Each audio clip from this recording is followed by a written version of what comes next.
Hello everyone, welcome back. Money and money supply topic के इस video में हम डिस्कस करेंगे एक बहुत ही important concept, that is money supply and different measurements of money supply.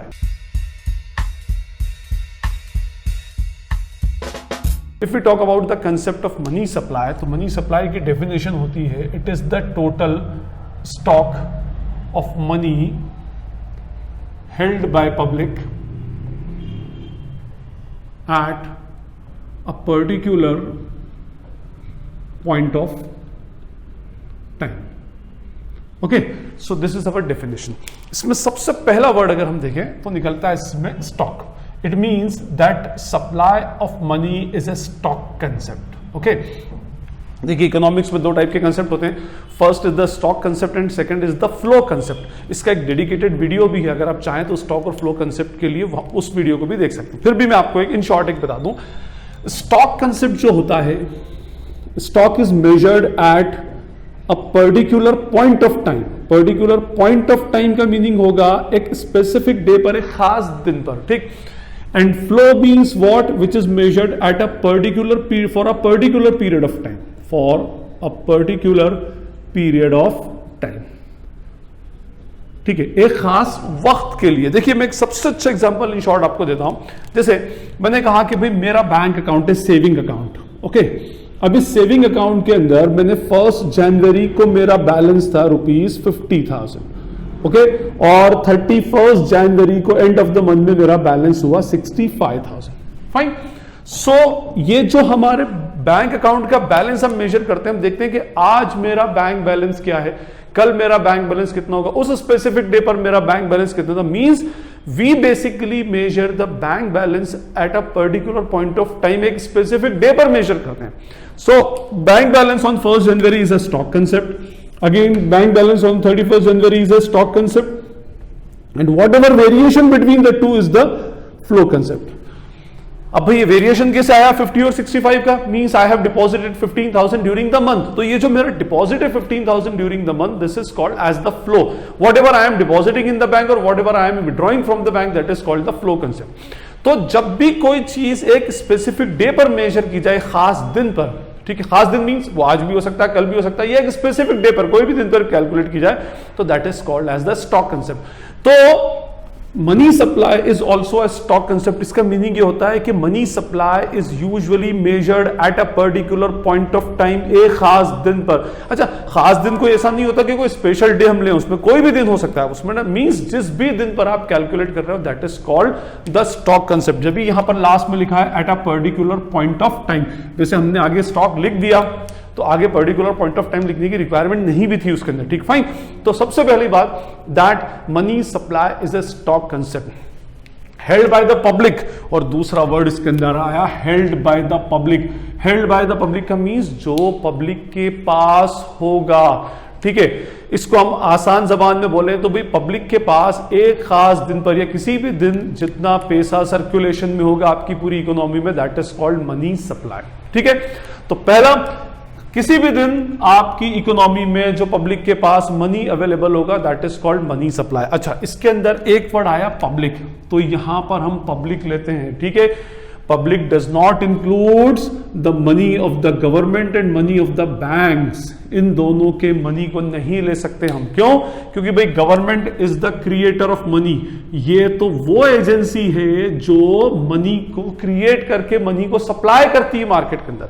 भाई नोट्स प्रिंट करने वाला कौन, कितनी करेंसी प्रिंट होगी, that is all decided by government only, है ना. और बैंक्स कौन होते हैं? ये क्रेडिट क्रिएटर होते हैं. मींस क्रेडिट क्रिएटर का मीनिंग होता है कि एक ही मनी से ये बार बार क्रेडिट क्रिएट करते हैं. आगे की वीडियोस के अंदर क्रेडिट क्रिएशन का एक कंसेप्ट आएगा, तो वो भी आप उसको अल्टीमेटली समझ सकते हैं. तो बैंक्स का रखा हुआ मनी, बैंक में रखे हुए मनी की बात नहीं कर रहा हूं, क्योंकि पब्लिक का बहुत सारा मनी बैंक के अंदर भी रखा हुआ होता है. फिर ये बैंक आगे उठा करके मनी रखता है, जैसे इन form of SLR and CRR. ठीक है ना, किसके पास रख रहा है? वो RBI के पास रख रहा है. तो अल्टीमेट, या एक बैंक दूसरे बैंक के पास मनी रखता है, पहला बैंक दूसरे बैंक के पास मनी रखेगा, तो इस टाइप का मनी कभी भी मनी सप्लाई के अंदर नहीं आएगा. मनी सप्लाई में प्योरली वो मनी आएगा which is held by the public. अब पब्लिक के पास रखा हुआ कहीं भी हो उसके अंदर. ठीक है, अब देखिए तो मनी सप्लाई को अगर हम आसान जबान में बोलें तो आपकी इकोनॉमी में जितनी भी पूरी पब्लिक है, उस पब्लिक के पास जो अवेलेबल कैश है, भले वो रेडीली अवेलेबल ना हो, कोई फर्क नहीं पड़ता उसमें, बट अवेलेबल कैश है, तो that is called money supply. अच्छा, एक चीज और बताऊं मैं आपको, मनी सप्लाई जो होता है that also represents what, total purchasing power of an economy. आपकी इकोनॉमी का टोटल परचेजिंग पावर भी बताएगा। नेचुरली देखिए, मेरे पास अगर मेरी पॉकेट में 1000 रुपीज है, तो right now my purchasing power is ₹1000। आप बोलोगे सर आपकी पॉकेट में डेबिट कार्ड क्रेडिट कार्ड भी होगा, तो भाई डेबिट कार्ड को अगर मैं इंक्लूड कर लेता हूं तो what ever money I am having in bank account, that is my maximum limit of purchasing, है ना। मींस मेरे पास जितना अवेलेबल अमाउंट होगा वो मेरे परचेजिंग पावर को रिप्रेजेंट करेगा। ठीक, फाइन। तो मनी सप्लाई भी आपकी इकोनॉमी के टोटल परचेजिंग पावर को रिप्रेजेंट करता है कि आपकी इकोनॉमी का ओवरऑल परचेजिंग पावर उतना ही होगा जितनी आपकी इकोनॉमी के अंदर मनी सप्लाई होगी। और एक बात बताऊं मैं आपको, मनी सप्लाई एक बहुत ही इंपॉर्टेंट टूल होता है मैक्रो इकोनॉमिक्स का। मनी सप्लाई के कंट्रोल से और मनी सप्लाई के अनकंट्रोल होने से बहुत सारी मैक्रो इकोनॉमिकल प्रॉब्लम्स क्रिएट होती हैं, और उसको कंट्रोल करने से हम बहुत सारी चीज मैक्रो इकोनॉमिकल मैकेनिज्म को बहुत हद तक कंट्रोल में रखते हैं। तो पहले हमें मनी सप्लाई का कंसेप्ट क्लियर होना चाहिए। तो अल्टीमेटली अगर हम इन शॉर्ट बोले तो मनी सप्लाई, वो हम इसको ऐसा भी बोल सकते हैं कि total purchasing power of the economy, और purchasing power of the economy कैसे होगी, whatever money is available with the general public in the economy, that is called the money supply. ठीक है ना। मैंने क्या कहा इसमें, we have to include only public, government का पैसा नहीं। गवर्नमेंट का बहुत सारा मनी बैंक के पास है, आरबीआई के पास है, वो मनी इसके अंदर कंसिडर नहीं करना, और इवन बैंक्स का अपना मनी कोई कंसिडर नहीं करना। हाँ, जो पब्लिक ने बैंक में रखा हुआ है वो मनी पूरा अल्टीमेटली उसमें कंसिडर हो जाएगा। ठीक है, फाइन। तो ये हमारा मनी सप्लाई का कंसेप्ट था। अब देखिए, मनी सप्लाई के मेजरमेंट के अलग अलग कंपोनेंट्स होते हैं, नैरो टू ब्रॉड। ठीक है ना। सिर्फ इतना रेडीली अवेलेबल कैश, हम देखते हैं कि भाई इसमें से जैसे मनी सप्लाई को हमने बोला, तो मैंने ये नहीं कहा कि मैंने ये कहा कि भाई अवेलेबल विद द पब्लिक, तो अवेलेबल विद द पब्लिक का भाई मैंने अगर बैंक में एफडी कर रखी है तो वो भी मेरा ही मनी है, लेकिन मैं उसको जल्दी नहीं निकाल सकता। फाइन। तो इस मनी सप्लाई के डिफरेंट मेजरमेंट्स होते हैं। अगर हम मेजरमेंट्स की बात करें तो there are 5 measurements, M0, M1, M2, M3 and M4. But in this video we will discuss only 4 concepts, M1, M2, M3 and M4. ये 4 कंसेप्ट को हम डिस्कस करेंगे और ये देखेंगे कि कौन से मेजरमेंट में क्या क्या चीजें एक्चुअली इंक्लूड की जाती हैं, क्योंकि ओवरऑल इकोनॉमी के अंदर सिर्फ हार्ड कैश नहीं होता। अब हम डिस्कस करेंगे about the different measurements of money supply. Economy में मैंने आपको 4 मेजरमेंट्स बताए, कौन कौन से, M1, M2, M3 and M4। तो अब हम इसको 1 by 1 डिस्कस करते हैं कि किस मेजरमेंट में एक्चुअली क्या क्या कंपोनेंट इंक्लूड होते हैं। तो first we will talk about the concept of M1। अब M1 जो होता है, अच्छा ये जो हमारे कंपोनेंट्स हैं, those are actually based on the liquidity. M1 is the highest liquid money, 100% liquid money. और जैसे जैसे हम M2, M3, M4 पे जाते हैं तो हमारी लिक्विडिटी कंपैरेटिवली क्या होती जाती है, स्लो होती जाती है। ठीक, तो सबसे पहले M1 हम इसको बोल सकते हैं this is 100% liquid money. Means अगर लिक्विड बोला गया मींस easily available और readily available, we can say it as a readily available. Fine. अब M1 के अंदर we basically consider 3 components. M1 is equals to C plus DD plus OD. ऐसे sign से हम इसको लिखते हैं। फाइन, 1 by 1 देखें। C represents what? Currency with public. Public के पास जो रेडीली अवेलेबल कैश के फॉर्म में मनी रखा है, करेंसी रखी है, that comes under the concept of C. अब इसके अंदर रुपी नोट्स भी आ जाएंगे और कॉइन्स भी आ जाएंगे, both will included in it. Rupee notes जो भी आपके पास बिल होते हैं, पेपर बिल, ठीक है, जिसको आप हमारे यहाँ पे नोट बोलते हैं उसको बिल भी बोलते हैं, rupee note plus what, coins, both will be included in what, currency with the public. अब आपके पास जो भी पूरी इकोनॉमी के अंदर पब्लिक के पास जो रेडीली अवेलेबल कैश है, बैंक में नहीं, आपके पास होना चाहिए। मींस आपकी पॉकेट में हो, आपने किसी कैश बॉक्स में रखा हो, आपने घर पे कहीं पर छुपा के रखा हो, घर के गार्डन में गड्ढा खोदकर गाड़ के रखा हो, कहीं भी रखा हो आपने, ultimately that comes under the concept of सी।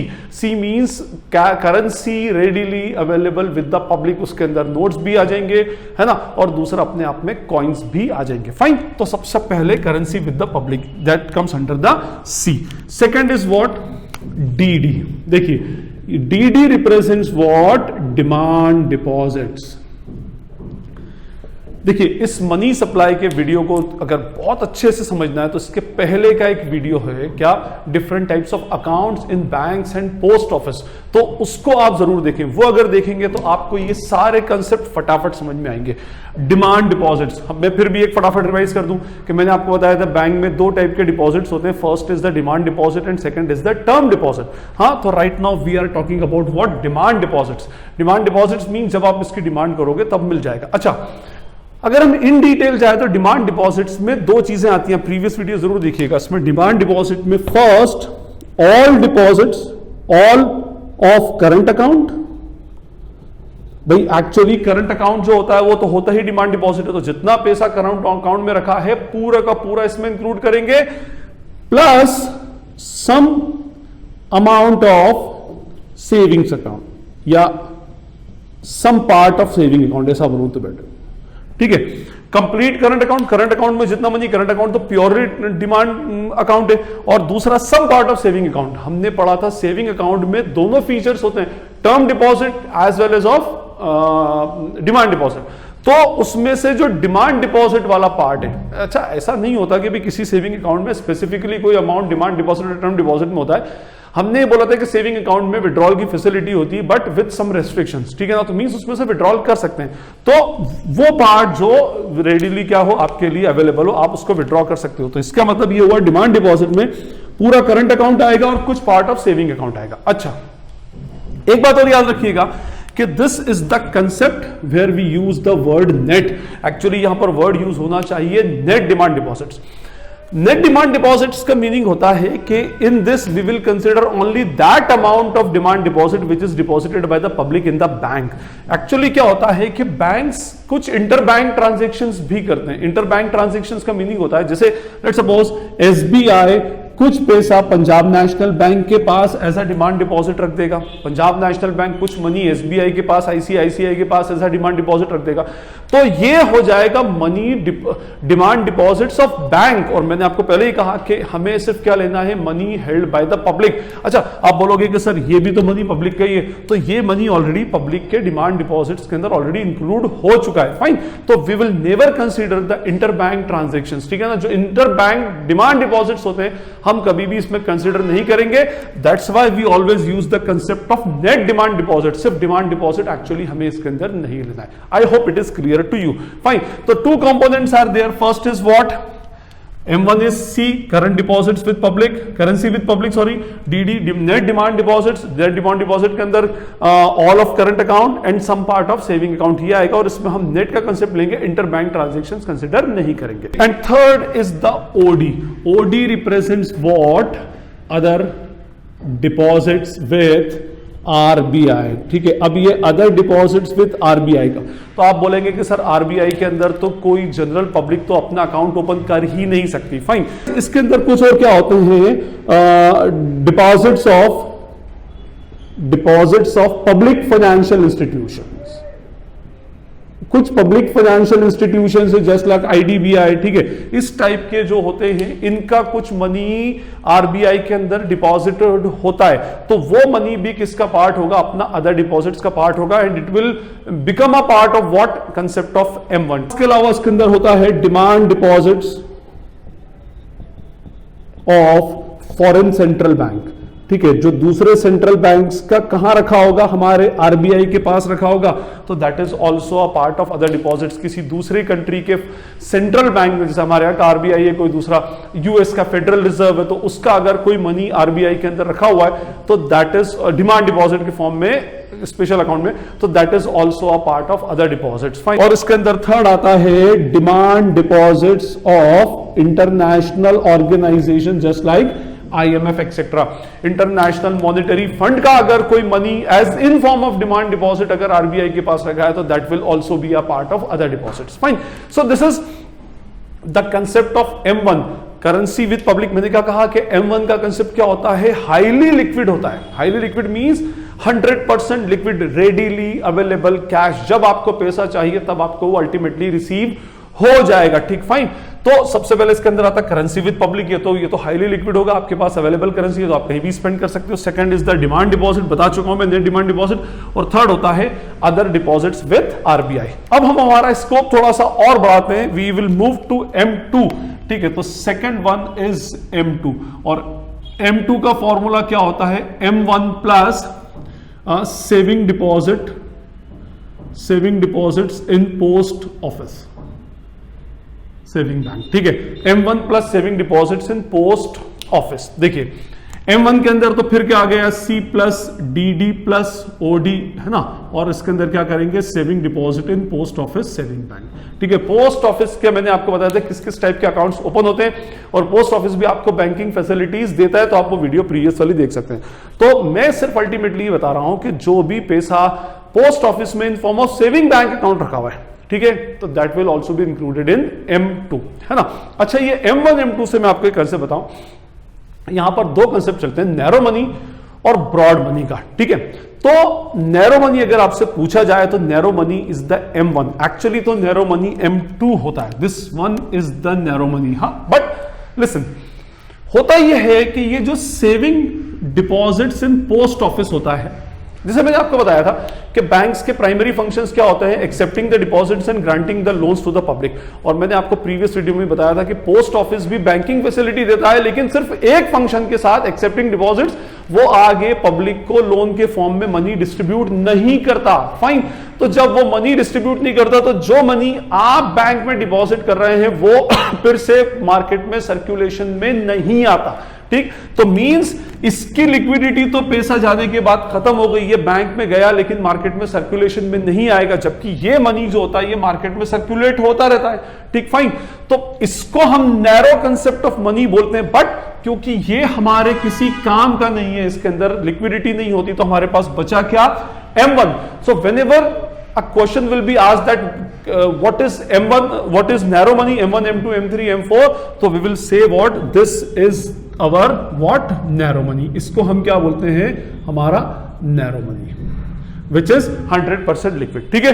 वैसे तो M2 होता है, लेकिन M2 के अंदर ये मनी बाद में सर्कुलेशन में नहीं आता, तो हम उसमें से पोस्ट ऑफिस सेविंग डिपॉजिट हटा देंगे। पोस्ट ऑफिस सेविंग डिपॉजिट हटा तो बचेगा क्या, अल्टीमेटली M1 बचेगा। तो M1 will be the narrow money, ये याद रखिएगा कि नैरो मनी का कंसेप्ट आया तो M1 will be the narrow money, fine. Now come to the M3। थोड़ा सा हम और आगे बढ़े, जैसे जैसे हम आगे बढ़ते जा रहे हैं, हमारी लिक्विडिटी मेजर जो होता जा रहा है वो अल्टीमेटली कम होता जा रहा है। तो थर्ड हमारा कंसेप्ट है M3।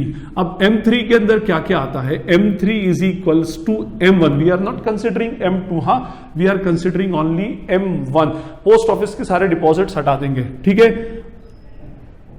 ये आ जाएगा इसमें time deposit, sorry, plus term deposits with commercial banks, है ना। तो M1, अच्छा, इसको M1 तो वही हो गया अपना, क्या क्या आ जाएगा इसमें, C plus demand deposit plus OD plus what, term deposit, ऐसा बोल सकते हैं हम इसमें, ठीक। C करेंसी, ये तो आपको तो मैं बता चुका हूं। इसमें टर्म डिपॉजिट का मीनिंग होता है फॉर अ स्पेसिफिक टर्म, किसी एक स्पेसिफिक टर्म के लिए रखा गया मनी, इसको हम डिस्कस करते हैं। इसके अंदर देखिए पूरा पैसा, all of FD and RD account, recurring deposit में और फिक्स डिपॉजिट में जो रखा है दैट इज अ स्पेसिफिक और purely a term deposit money, fix deposit, ये आप प्रीवियस वीडियो देख सकते हैं। Plus some part of saving account, मैंने अभी आपको बताया कि सेविंग अकाउंट के अंदर दोनों फीचर चलते हैं, टर्म डिपॉजिट का और फिक्स्ड अपना डिमांड डिपॉजिट का। तो हमने यहां पर भी some part of saving account लिया था, यहां पर भी some part of saving account लिया, फाइन। यहां पर कौन सा था, अपना डिमांड वाला पार्ट था, यहां पर कौन सा है, टर्म वाला पार्ट है, जो पैसा सेविंग्स के लिए रखा गया है। तो term deposit with commercial bank के अंदर क्या आएगा, FD में और रिकरिंग डिपॉजिट अकाउंट्स में रखा हुआ पूरा मनी, क्या होते हैं आप प्रीवियस वीडियो देख सकते हैं, और some part of saving account, saving account का कुछ पार्ट, वो पार्ट जो क्या है टर्म डिपॉजिट के फॉर्म में रखा हुआ है, ठीक, फाइन। अच्छा, अब अगर हम इसको एलाबोरेट करें तो हमारी यहां पर इक्वेशन बनती है M3 is equals to C plus DD plus OD, ये तो हो गया हमारा M1 plus what, TD, term deposit. अच्छा, एक बात और याद रखिएगा, ये NDT नेट टर्म डिपॉजिट आएगा, हाँ, नेट टाइम डिपॉजिट, फाइन। इसमें भी अगर हम इसको देखें तो ये जो मनी है, ये this one DD and TD, ये तो मनी है विद कमर्शियल बैंक, और कमर्शियल बैंक में 2 के अलावा तीसरा कोई डिपॉजिट ही नहीं होता, या तो वो डिमांड डिपॉजिट होगा या टर्म डिपॉजिट होगा। तो हम इसको ऐसा भी लिख सकते हैं C प्लस टोटल डिपॉजिट, है ना, total deposit with commercial bank plus other deposits with RBI. तो ये M3 का हमारा फॉर्मूला ये भी हो सकता है। फाइन। तो अल्टीमेटली अगर आपको M3 के फॉर्मूले में कभी ये बोल दिया जाए कि भाई ये क्या, ये कंसेप्ट इसमें सही है, तो बिल्कुल सही है, क्योंकि डिमांड डिपॉजिट और टाइम डिपॉजिट दोनों ले रहे हैं, तो मींस हमारे पास क्या हो जाएगा, ओवरऑल वो टोटल डिपॉजिट का पार्ट हो जाएगा। तो M3 represents what, M1 plus time deposit with commercial banks. ठीक है। अच्छा, इसमें लिक्विडिटी कंपैरेटिवली स्लो होती है, not, it is not a complete liquid, क्योंकि इसके अंदर क्या आ चुका है, टाइम डिपॉजिट अल्टीमेटली आ चुका है। फाइन। अब देखिए हम आगे, अच्छा हमने जब M3 पढ़ा तो हमने इसमें से saving deposit with post office हटा दिया, है ना। अब हम फिर से saving deposit with post office include करेंगे, दैट इज इन M4। तो M4 का कंसेप्ट होता है M3 with plus total deposit with post office. अब टोटल डिपॉजिट के अंदर क्या आ गए, saving deposit plus FD and RD, FD और RD अकाउंट भी ओपन होता है, total deposit with fixed RD and FD। ठीक है। अब ये जो है सबसे maximum broader concept of money supply है, इससे ज्यादा कुछ नहीं होता। मनी सप्लाई यहां पर आकर फिनिश हो जाता है, मींस हमारा ओवरऑल जो पूरा पैसा जो भी इकोनॉमी के अंदर है, whether it is liquid, semi liquid और नॉन लिक्विड, ठीक है, ये तीनों इसके अंदर अल्टीमेटली क्या होगा, इंक्लूड होगा। तो देखा जाए तो अगर ये नैरो कंसेप्ट है तो this one is the broader concept, M4 is the broader concept. लेकिन फिर वही प्रॉब्लम आती है कि ये जो मनी है total deposit with post office, ये अल्टीमेटली सर्कुलेशन में नहीं आता, क्योंकि post office granting of loan का फंक्शन परफॉर्म नहीं करता। तो अल्टीमेटली जब भी आपसे पूछा जाए व्हाट इज ब्रॉडर मनी, तो M3 will be considered as what, broader money या ब्रॉड मनी। ठीक है। तो आप इसके अंदर देखेंगे, अगर लिक्विडिटी पॉइंट ऑफ व्यू से देखें तो M1 is the liquidity, M1 is the 100% liquid money. Narrow money भी देखेंगे तो M1 itself is the narrow money, broad money is M3 is the broad money, not M4। ठीक है। तो broad money हमारा M3 होता है। क्यों होता है अभी मैंने आपको बता दिया, क्योंकि पोस्ट ऑफिस में जो मनी है वो आगे सर्कुलेशन में नहीं जाता। फाइन। तो this is all about the concept of money supply and it's measurement. जितना हो सका मैंने आपको एक्सप्लेन करने का ट्राई किया। Still if you feel any query, any doubt, you can ask in the comment section. This is Nazim Hashmi signing off from commerce solution. Thank you.